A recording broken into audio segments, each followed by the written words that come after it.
दोस्तों, अपने hit machine Khesari Lal Yadav का एक और धमाकेदार गाने का पोस्टर रिलीज हो चुका है। दोस्तों, इस गाने का नाम होने वाला है ले ले आई कोका कोला। आप सभी को बता दें, इस गाने को गाए हैं खेसारी लाल यादव, शिल्पी राज ने, और ले ले आई कोका कोला गाने के लेखक हैं प्रकाश बारूद जी, और इस गाने में म्यूजिक दिया है सरविंद मल्हार ने। इस गाने में आप सभी को कोमल सिंह नजर आने वाली है। इस गाने को गनायन फिल्म के यूट्यूब चैनल पर रिलीज किया जाएगा। यहाँ पर अभी के लिए ऐसा बताया जा रहा है कि कल सुबह यानी 6 अप्रैल की सुबह 6:15 पर इस गाने को रिलीज किया जाएगा।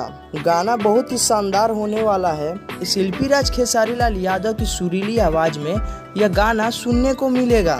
दोस्तों, इस गाने को खूब सारा प्यार दीजिएगा।